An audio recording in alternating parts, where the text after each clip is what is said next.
ಬೆಂಗಳೂರಿನಲ್ಲಿ RCB versus Punjab IPL match ಇಂದು ನಡೆಯಲಿದೆ. ಹಾಗಾಗಿ ಸ್ಟೇಡಿಯಂನತ್ತ ರೆಡ್ ಆರ್ಮಿ ಫ್ಯಾನ್ಸ್ ನುಗ್ಗಿ ಬರ್ತಾ ಇದ್ದಾರೆ. ಸಂಜೆ 7:30ಕ್ಕೆ ಆರ್ಸಿಬಿ ಪಂದ್ಯ ಆರಂಭವಾಗಲಿದೆ.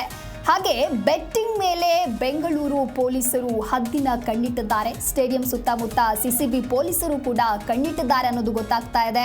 ಸ್ಟೇಡಿಯಂ ಅಷ್ಟೇ ಅಲ್ಲ, ನಗರದ ಹೋಟೆಲ್ಗಳ ಮೇಲೆ ಕೂಡ ಪೊಲೀಸರು ಇದೀಗ ಹದ್ದಿನ ಕಣ್ಣಿಟ್ಟಿದ್ದಾರೆ.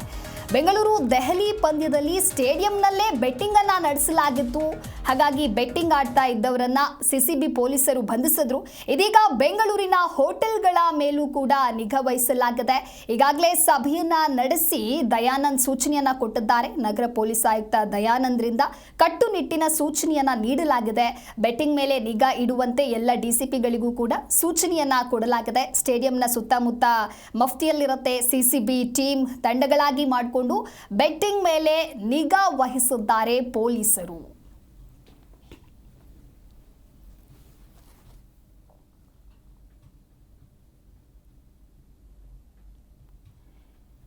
ಇನ್ನು ಬೆಂಗಳೂರಿನಲ್ಲಿ RCB versus Punjab IPL match ಇವತ್ತು ನಡೆಯುತ್ತೆ. ಹಾಗಾಗಿ ಸ್ಟೇಡಿಯಂನತ್ತ ರೆಡ್ ಆರ್ಮಿ ಫ್ಯಾನ್ಸ್ ಎಲ್ಲರೂ ಕೂಡ ನುಗ್ಗಿ ಬರ್ತಾ ಇದ್ದಾರೆ. ಆರ್ಸಿಬಿ ಮ್ಯಾಚ್ ಆಗಿರೋದ್ರಿಂದ ಆರ್ಸಿಬಿ ಅಭಿಮಾನಿಗಳು ಕೂಡ ಫುಲ್ ಜೋಶ್ನಲ್ಲೇ ಇದ್ದಾರೆ.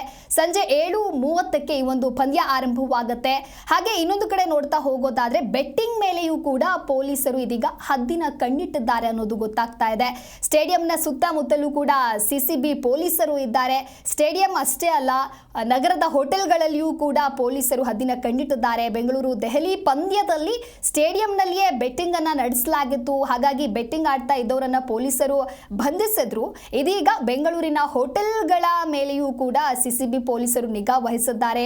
ಈಗಾಗಲೇ ಸಭೆಯನ್ನ ನಡೆಸಿದ್ದಾರೆ. ಸಭೆಯನ್ನ ನಡೆಸಿ ಸೂಚನೆಯನ್ನ ಕೂಡ ಕೊಟ್ಟಿದ್ದಾರೆ. ನಗರ ಪೊಲೀಸ್ ಆಯುಕ್ತ ದಯಾನಂದ್ರಿಂದ ಕಟ್ಟುನಿಟ್ಟಿನ ಸೂಚನೆಯನ್ನ ನೀಡಲಾಗಿದೆ. ಹಾಗಾಗಿ ಬೆಟ್ಟಿಂಗ್ ಮೇಲೆ ನಿಗಾ ಇಟ್ಟಿದ್ದಾರೆ ಸಿಸಿಬಿ ಪೊಲೀಸರು ಕೂಡ. ಸಿಸಿಬಿ ಟೀಮ್ ಸ್ಟೇಡಿಯಂ ಸುತ್ತಮುತ್ತಲೂ ಕೂಡ ಇರುತ್ತೆ, ಮಫ್ತಿಯಲ್ಲಿರುತ್ತೆ. ತಂಡಗಳಾಗಿ ಮಾಡ್ಕೊಂಡು ಬಂದು ಬೆಟ್ಟಿಂಗ್ ಮೇಲೆ ನಿಗಾವನ್ನ ವಹಿಸಿದ್ದಾರೆ ಪೊಲೀಸರು.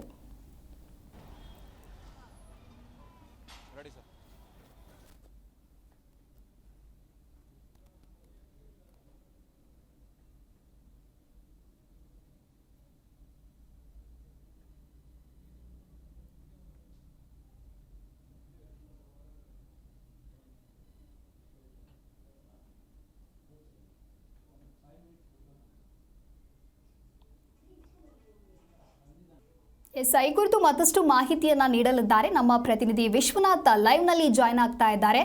ವಿಶ್ವನಾಥ್, ಇನ್ನು ಇವತ್ತು ಆರ್ಸಿಬಿ ವರ್ಸಸ್ ಪಂಜಾಬ್ ಮ್ಯಾಚ್ ನಡೀತಾ ಇದೆ. ಹಾಗಾಗಿ ಆರ್ಸಿಬಿ ಅಭಿಮಾನಿಗಳ ಒಂದು ಜೋಶ್ ಯಾವ ರೀತಿ ಇದೆ, ಜೊತೆಗೆ ಬೆಟ್ಟಿಂಗ್ಗೆ ಸಂಬಂಧಪಟ್ಟಂತೆ ಪೊಲೀಸರು ಸಾಕಷ್ಟು ನಿಗಾ ವಹಿಸಿದ್ದಾರೆ ಅನ್ನೋದು ಕೂಡ ಗೊತ್ತಾಗ್ತಾ ಇದೆ. ಈ ಕುರಿತ overall details. Yes Divya, ನಾನು ಬೆಟ್ಟಿಂಗ್ ಬಗ್ಗೆ ಮೊದಲನೇದಾಗಿ ಎಕ್ಸ್ಪ್ಲೇನ್ ಮಾಡ್ತಾ ಹೋಗ್ತಾ ಇದ್ದೀನಿ. ಯಾಕಂತಂದರೆ ಕಳೆದ ಪಂದ್ಯದಲ್ಲಿ ಅಂದರೆ ದೆಹಲಿ ಮತ್ತು ಬೆಂಗಳೂರು ನಡುವಿನ ಪಂದ್ಯದಲ್ಲಿ ಸ್ಪಾಟ್ ಬೆಟ್ಟಿಂಗನ್ನು ಇಲ್ಲಿ ಬುಕ್ಕಿಗಳು ಮಾಡ್ತಾ ಇದ್ರು ಅನ್ನೋ ಒಂದು ಹಿನ್ನೆಲೆಯಲ್ಲಿ ನಗರ ಪೊಲೀಸ್ ಆಯುಕ್ತ ದಯಾನಂದ್ ಅವರು ಪೊಲೀಸರಿಗೂ ಕೂಡ ಖಡಕ್ ಎಚ್ಚರಿಕೆಯನ್ನು ಕೂಡ ಕೊಟ್ಟಿರುವಂಥದ್ದು. ಆ ಸಿಸಿಬಿ ಅಧಿಕಾರಿಗಳು ಏನು ಕಳೆದ ಪಂದ್ಯ ಏನು ಬೆಂಗಳೂರಿನಲ್ಲಿ ಏನು ನಡೀತಾ ಇತ್ತು ಆ ಪಂದ್ಯದ ಸಂದರ್ಭದಲ್ಲಿ ಹಲವರನ್ನ ಅರೆಸ್ಟ್ ಕೂಡ ಮಾಡಿದ್ರು. ಅಂದರೆ ಸ್ಪಾಟ್ ಬೆಟ್ಟಿಂಗನ್ನು ಮಾಡ್ತಾರೆ ಅಂದರೆ ಟಿವಿಲಿ ಪ್ರಸಾರವಾಗುವಂತಹ ಪಂದ್ಯಕ್ಕೂ ಮತ್ತು ಲೈವ್ನಲ್ಲಿ ನಡೆಯುವಂತಹ ಪಂದ್ಯಕ್ಕೂ, ಸ್ಟೇಡಿಯಂನಲ್ಲಿ ನಡೆಯುವಂತಹ ಪಂದ್ಯಕ್ಕೂ 10 ರಿಂದ 15 ಸೆಕೆಂಡ್ಗಳ ಒಂದು ವ್ಯತ್ಯಾಸ ಇರುತ್ತೆ. ಈ ಒಂದು ಸೆಕೆಂಡ್ಗಳ ವ್ಯತ್ಯಾಸವನ್ನ ಲಾಭ ಮಾಡಿಕೊಳ್ಳುವಂತಹ ಬುಕ್ಕಿಗಳೇನಿರ್ತಾರೆ ಬಾಲ್ ಟು ಬಾಲ್ ಬೆಟ್ಟಿಂಗ್ ಆಡುವಂತಹ ಪ್ರೊಸೀಜರ್ನಲ್ಲೂ ಕೂಡ ಭಾಗಿಯಾಗ್ತಾ ಇದ್ರು. ಹೀಗಾಗಿ ಸಿಸಿಬಿ ಪೊಲೀಸರು ಅವರ ಮೇಲೆ ಹದ್ದಿನ ಕಣ್ಣನ್ನು ಇಟ್ಟು ಅವರನ್ನ ಅರೆಸ್ಟ್ ಮಾಡುವಂತಹ ಕೆಲಸವನ್ನು ಕೂಡ ಮಾಡಿದ್ರು. ಈಗ ನಗರ ಪೊಲೀಸ್ ಆಯುಕ್ತ ದಯಾನಂದ್ ಅವರು ಒಂದು ಖಡಕ್ ಎಚ್ಚರಿಕೆಯನ್ನು ಕೂಡ ಮತ್ತು ಸಂದೇಶವನ್ನು ಕೂಡ ರವಾನೆ ಮಾಡಿದ್ರು ಸಿಸಿಬಿ ಪೊಲೀಸರಿಗೆ.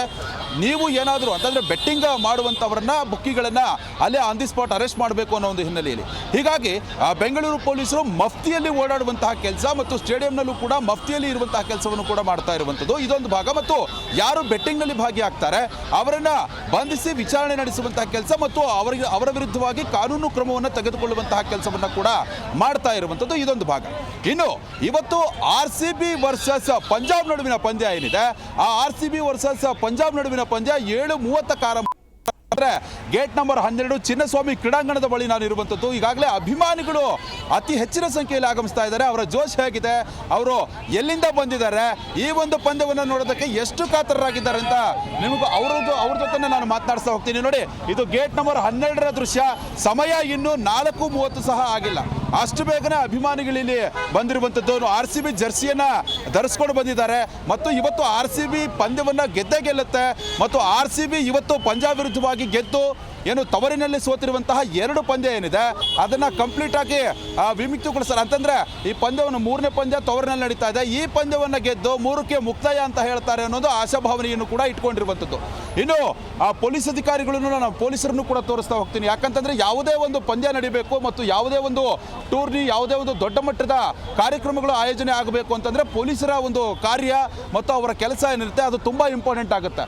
ಹೀಗಾಗಿ ಪೊಲೀಸರು ಕೂಡ ಬಿಗಿ ಬಂದೋಬಸ್ತನ್ನು ಮಾಡಿಕೊಂಡಿರುವಂಥದ್ದು ಮತ್ತು ಅಲ್ಲಲ್ಲಿ ಯಾರೆಲ್ಲ ನಿಲ್ತಾರೆ ಅವರನ್ನ ಅಲ್ಲಿಗೆ ಚದುರಿಸುವಂತಹ ಕೆಲಸವನ್ನು ಕೂಡ ಮಾಡ್ತಾರೆ ಮತ್ತು ಯಾರಾದರೂ ಅನುಮಾನಾಸ್ಪದವಾಗಿ ಓಡಾಡಿದಂತಹ ಸಂದರ್ಭದಲ್ಲಿ ಪೊಲೀಸರು ಅವರನ್ನ ತಕ್ಷಣಕ್ಕೆ ವಶಕ್ಕೆ ಪಡೆದುಕೊಂಡು ವಿಚಾರಣೆ ನಡೆಸುವಂತಹ ಕೆಲಸವನ್ನು ಕೂಡ ಮಾಡ್ತಾರೆ ಮತ್ತು ಅನುಮಾನಾಸ್ಪದವಾಗಿ ಏನೆಲ್ಲ ಮೆಟಲ್ಗಳಾಗಿರ್ಬೋದು ಮತ್ತು ಬೇರೆ ಬೇರೆ ವಸ್ತುಗಳಾಗಿರ್ಬೋದು ಅವುಗಳನ್ನು ಕೂಡ ಇಟ್ಕೊಂಡು ಬಂದಂತಹ ಸಂದರ್ಭದಲ್ಲಿ ಅವನ್ನ ತಕ್ಷಣಕ್ಕೆ ವಶಕ್ಕೆ ಪಡ್ಕೊಳ್ಳೋದ್ರೆ ನೋಡಿ, ವಿರಾಟ್ ಕೊಹ್ಲಿ ಅವರಿಗೆ ಮತ್ತು ರೋಹಿತ್ ಶರ್ಮಾ ಅವರಿಗೆ ಎಷ್ಟರ ಮಟ್ಟಿಗೆ ಅಭಿಮಾನಿಗಳಿದ್ದಾರೆ ಅಂತ ಇಲ್ಲಿ ಆಲ್ರೆಡಿ ಫ್ಲೆಕ್ಸ್ಗಳನ್ನು ಇಟ್ಕೊಳ್ಳೋದಾಗಿರ್ಬೋದು ಮತ್ತು RCB ಮೇಲಿನ ಅಭಿಮಾನವನ್ನು ತೋರಿಸುವಂತಹ ಕೆಲಸವನ್ನು ನಾನು ಮಾತನಾಡಿಸುವಂತ ನೋಡಿ. RCBಯ franchise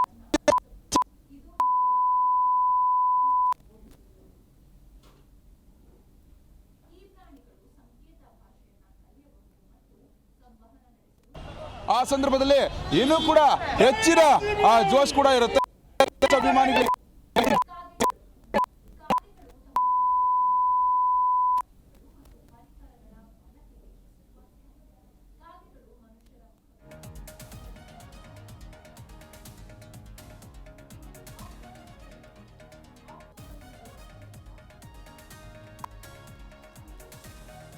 okay, thank you Vishwanath ನಿಮ್ಮೆಲ್ಲ ಮಾಹಿತಿಗಾಗಿ.